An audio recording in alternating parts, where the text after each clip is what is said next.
Uh-oh.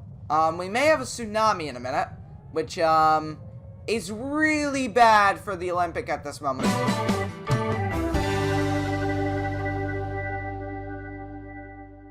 Hey guys, welcome back to another video, and in today's video, we are back in Floating Sandbox, and today, we're joined by Tim Cann to take a look at some of his White Star Line ships that he's made for the White Star Line pack. So, Tim Cann, what do we have in front of us today?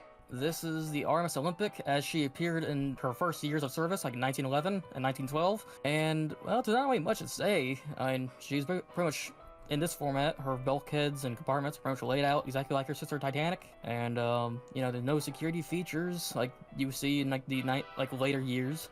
But yeah, not much to say. She's just your generic four-funneled liner. And, you know, when she first entered service, she was much more popular than Titanic. Yeah, so we do know that the Olympic actually was in a collision. So Several, in fact. yeah.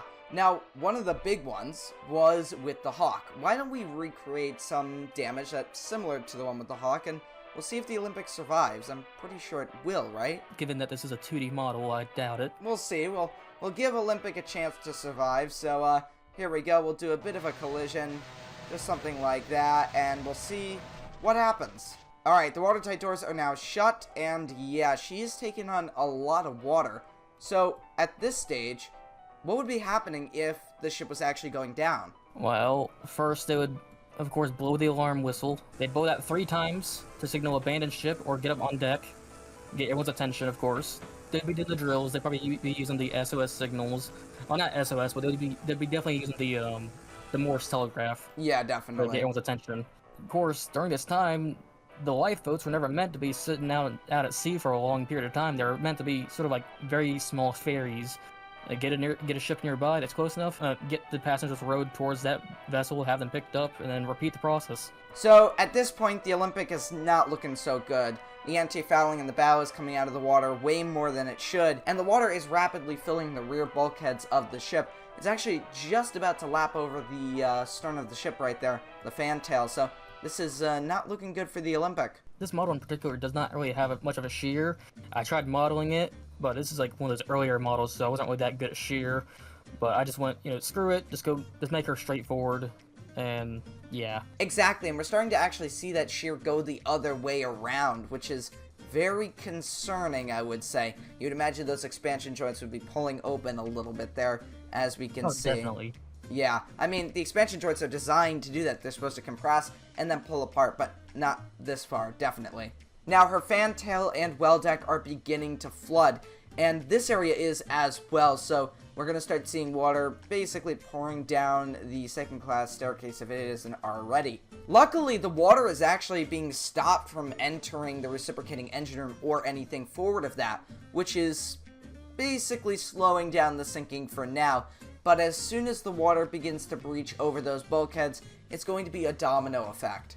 Because the hull was like very far aft, I'm sure they could have probably tried to beach the vessel with the triple expansion engines, because that area is dry. So yeah, the engine would still be usable.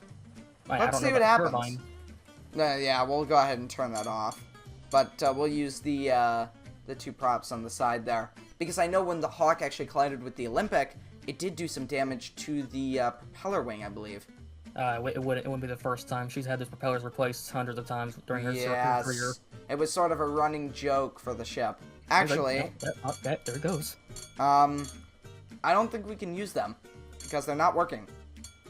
Oh, that's. I mean, technically, the collision did break the propeller shaft on one side, so yeah. Yeah. Now, she is still holding up, which is amazing. I mean, even with all that water, she's still floating. And that's good because passengers can escape. And luckily we're in a flatcom. It is daytime, but the water would still be cold. It is sort of the ocean. So, yeah, we have a bit of a wave that's going to crash into the ship. That happens every once in a while. Well then, I don't think it's going to do much, really. The ship is already, well, doomed at this stage. Unless you can beach it, but as you can see, that's not going to work very much. Yeah, her engines are pretty much totaled right now. Yeah. I would say about 1/4 of the ship is underwater. Not just physically from the outside, but internally. Now, you do get Yeah. backup generators around the ship, so of course power would still be on. Exactly. As long as there's still steam flowing through, they're fine. Perfect. And as you can see, we've got all of these boiler rooms completely high and dry out of the water, especially boiler room number 6, which is actually starting to come out of the water quite a bit there. So we'll see. Oh, hold on. Now, if I were the captain, I'd just get most of my engine crew out of there and make sure there's at least a skeleton crew to monitor everything. Exactly. And I just want to mention, she is beginning to tilt a little bit more with that wave. She did go under a bit, and she's staying at that level. Oh boy, here we go. Yep, the water is beginning to spill over that bulkhead down into the reciprocating engine room. At this point, she's already starting to final plunge. You'd probably just want to get her crew out of there. Uh-oh. We may have a tsunami in a minute, which, is really bad for the Olympic at this moment. It's already in a really bad situation, but now, uh-oh. Yeah, something's about to happen. Here She's comes She's pulling a very bad movie reference. Uh-oh. Here we go. The water is crashing over the boat deck. You can imagine that huge wave rolling from the aft towards the front of the ship. And, well, I mean, pouring into any entrance that is there already. It's actually raising the ship out a little bit. It almost made it towards the triple expansion engine room skylight. Now, as you can see, the water is just rushing forward and crashing over the deck. And you're about to see a lot of water pour down the skylight for the engine room there. There it is, crashing down. There it goes. So, I would say that that is the final death blow for the Olympic. Uh-oh. We just lost our watertight doors. So, We'll be dropping soon. oh yeah, it's about to end very quickly in a minute. You'll notice that the water is going to start evenly flowing throughout the ship. So, I don't think she's going to go down level at this stage. I think she's just going to go down almost vertical when we get to the final plunge. Yeah, I'm sure that number 3 funnel and 4 funnel would have collapsed also. Why don't we just break them free here then? I mean, that wave would have just been intense. I actually would believe that all the funnels would have been destroyed by a wave like that. So there she goes. She's going down by the stern. And at this point, there was just a huge amount of water coming in. There is now external sources of water entry into the hull. The staircase would have also imploded too. Yeah, why not? We'll just blow that open. There we go. Wow, that's actually a lot of water coming in. And also, all those promenade windows would also have been just shooting water inwards in all directions. Well then, there we have the Olympic going right to the bottom there. There's a lot of interesting noises being made as she goes under. So, why don't we move on to another ship? Alright, so here we have the Olympic once more, but this time we have the 1930s version. So, I'll hand it over to Tim Cann to talk about it a little bit. Alright, so the Olympic here, this model is supposed to represent her near the end of her career, 1934, 1935 or so.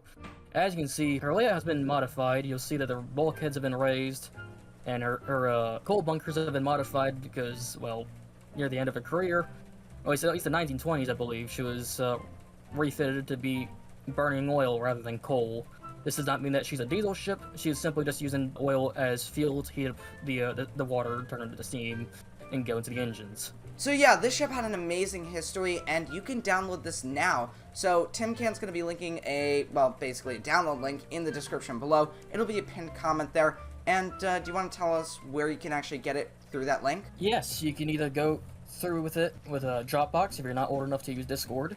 And there will also be, for the older audiences, I have several other ships in there that are not just White Star Line, and there's also lots of creative people who have made their own ships where you can also download their creations and not just this. So that's going to be on the Floating Sandbox Discord, right? Yes, that is right.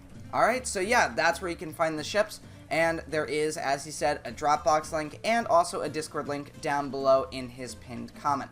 So yeah, that is really cool, but why don't we move on to some more, well, not necessarily unknown, but unheard of ships on the White Star Line. Alright, so here we have the Medic, and this is a very interesting ship and did suffer a very unfortunate fate. So I'm going to hand it over to Tim Cann to tell us a little bit about the history of the Medic and what happened. So, Medic is basically one of White Star's mixed traffic vessels, meaning she could carry passengers and cargo. Which, another thing that should be pointed out is that does not mean that White Star Line was primarily just a passenger service, because half their fleet also did cargo service. They had a whole bunch of cargo vessels, but this is one of those examples of where the two jobs meet, which is passengers and cargo. Anyways, enough of that, I'll read up on her bio. Medic is one of the White Star Line's 5 Jubilee-class ocean liners that was owned by the White Star Line. She would have served from the UK to South Africa to Australia and back. Early in her career during the Boer War, Charles Lightoller and a few of his buddies played a prank in Sydney Harbor by using one of the ship's lifeboats to row off into Fort Denison in Sydney Harbor and fire a blank shell out of one of the fort's cannons as a prank. This prank, however, got Lightoller demoted and gave the captain a good laugh, although Lightoller had to be demoted and transported to White Star Line's transatlantic vessels, which ultimately ended up taking him on board the Titanic. She was renamed and turned into a Norwegian whaling ship and renamed the Hectoria. Hectoria would go on to do whale hunts and some exploration trips. In 1942, she was torpedoed by German U-boats U-211 and U-608. Only 1 out of the 86 people aboard were killed when she sank. So yeah, that is the history behind the Medic, and we're going to go ahead and we are going to, well, sink it. So why don't we go ahead and sink it somewhat realistically? And while there's no information to tell us how exactly she sank, we know that it was 2 torpedoes, right? Yes. So let's go ahead and let's just place some torpedoes. So where do you think we should place them? Place them near the forward peak and probably in front of the coal bunker. Okay, that sounds good. Let's go ahead and do that. Alright, so let's go ahead and let's place one right there. And right here, right? Mm-hmm. Alright, in 3, 2, 1, and detonate. So it's blown the ship out of the water a little bit. It's crashing back down. We've got some waves there. Captain would definitely have to alert the crew to get them up and set up lifeboats. Yep, we're going to go ahead and blast the whistle 3 times. And there we go. So far, so good. I mean, we've got some steam power still running through the ship because the boilers are, well, intact. I mean, I'm not sure how the blast detonation would damage things around it, but we don't have any water leaking in, so that's good. Alright, so now we're starting to see a little bit of water pouring up here, so this is what we need to be concerned about here. We got water pouring in, and it's actually being forced into the ship by the forward motion of the vessel. Now, would she continue moving like this, or would she stop? Well, if there is a torpedo attack, and if the ship is still in good service, try to get her as far as possible. Okay, so we're just gonna have her continue to run, and then we'll stop her eventually. That doesn't mean she's gonna dodge torpedoes. There is eventually gonna be another hit if she were to continue going. Maybe we should do that. So where do you think they would fire at? Probably between the 2 holds. Alright, here we go. In 3, 2, 1, and detonate. And there it is. There's a huge wave going out of the water, and the ship bounces a little bit. Not as much as last time, and the reason that is we've lost some buoyancy. But that bulkhead, or that compartment, is completely flooded now. So I think at this stage it's safe to say she's going down. Yeah, so I'd probably stop the engines. Alright, here we go. There we are. Right. Now, if there was no land in sight and no ships at sight, the best thing you can do is just abandon ship.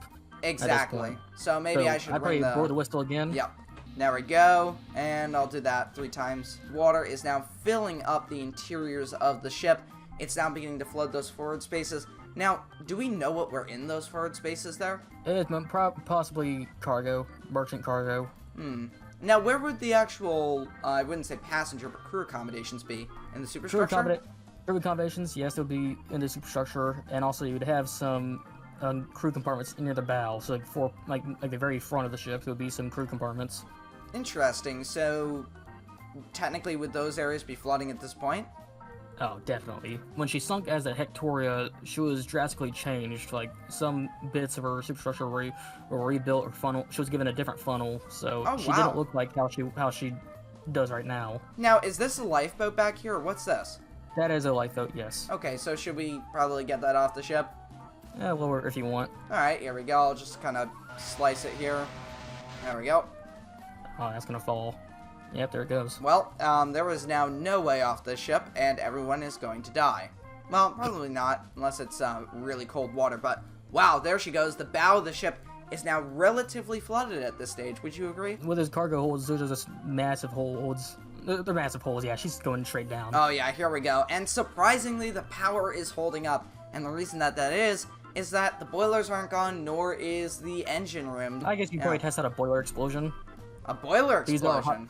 These are hot boilers after all. Alright, so here we go. Boom. There we go. Oh, now she's really going down at this stage with that boiler explosion there. Yep, water's now filling the skylight.